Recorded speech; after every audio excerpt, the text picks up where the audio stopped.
آپ دیکھیں کہ اللہ تعالیٰ نے دعوت جہاد کو یہ ہمارے زمانے میں، اور جب بھی آگے بیٹھ کر بعد کے زمانے کے آنے والا کوئی بھی شخص انصاف سے یہ فیصلہ کرے گا، اللہ تعالیٰ نے دعوت جہاد کا جو کام جیش سے لیا، اس کی صدیوں میں آپ کو مثال نہیں ملے گی کہ لوگوں کو کس طریقے سے جہاد سمجھایا۔ الحمدللہ اپنے زمانے کی صرف بات نہیں کر رہا، پیچھے بھی صدیوں تک چلے جائیں، آپ کو کہیں بھی یہ چیز نہیں ملے گی۔ قرآن مجید کی آیات جہاد کو اس طریقے سے امت کے سامنے کھول کے رکھ دینا۔ ہمیں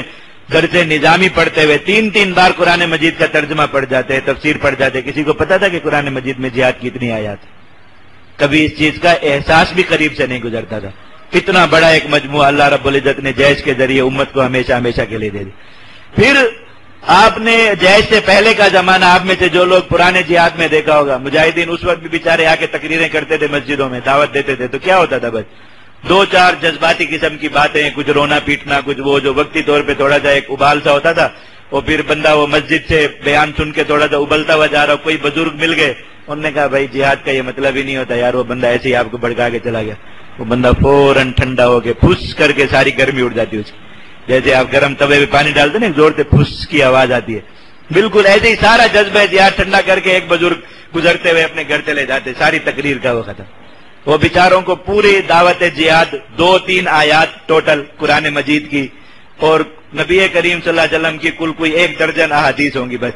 جو اچھے علماء کو جو جہاد کی دعوت دینے والے تھے یہی یاد تھی، بس وہی سنائی، تو لوگوں کے پاس لوٹے ڈالنے کے لیے بہت کچھ تھا۔ اللہ تعالیٰ نے یہ قرآن مجید سے جو دعوت جہاد کا اتنا اسلوب دے دیا۔ میں آپ کو ایک واقعہ سناؤں، آپ حیران ہوں گے۔ میں ایک دفعہ پنڈی سے ڈسکا جا رہا تھا جمعہ پڑھانے کے لیے، جی ٹی روڈ سے، راستے میں ایک جگہ پیٹرول پمپ پہ ہم نماز پڑھنے کے لیے رکے،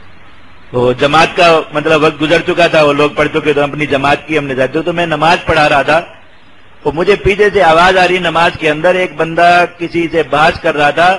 مشکل ترین آیت ہے یہ دورہ تفسیر آیات جہاد کی، جو لوگوں کو بہت مشکل سمجھ میں آتی ہے، کنتم خیر امت اخرجت للناس کی، کہ اس سے جہاد کی فرضیت کس طرح ثابت کی امام سرخسی رحمۃ اللہ علیہ، بہت مغلق مسئلہ ہے، اور ذرا بہت تفصیل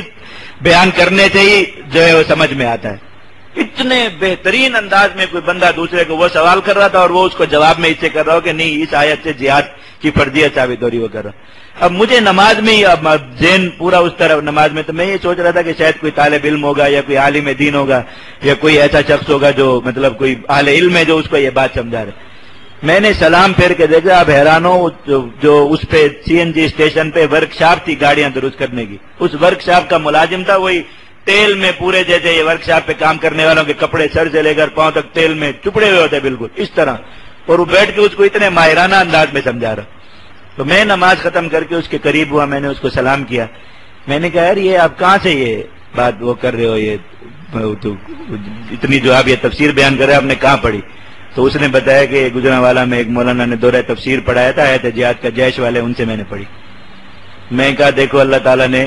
یہ دعوت جہاد میں ایسے آدمی کو اتنا مسلح کر دیا، مشکل ترین آیت جو علماء کو جس سے جہاد بہت مشکل سے سمجھ میں آتا ہے، اور جب سمجھ میں آتا ہے تو سب شرمندہ ہوتے، تو وہ بیٹھ کے اتنے ماہرانہ انداز میں اس کو سمجھا رہا، اور پلمبر بیچارہ اس کا ہو گیا۔ اللہ تعالیٰ نے یہ جو اب لوگ ڈرتے ہیں یہ بات کرتے ہوئے کہ جہاد کا معنی یہ نہیں ہوتا، ادھر ادھر دیکھتے ہیں کہ جیشی رومال نظر آ رہا ہو مجلس میں، ویسے ہی کوئی بندہ پہن کے بیٹھا ہو، کوئی بندہ بھی یہ پوری گارنٹی کے ساتھ کہتا ہوں اس مجلس میں یہ بات نہیں کہے گا کہ جہاد کا معنی قتال نہیں ہوتا، جہاں کوئی ایک بندہ ایسا رومال پہن کے بیٹھا ہوا ہوگا، پورے مجمع میں بھی اگر دور سے نظر آ جائے گا تو یہ بات نہیں کریں گے۔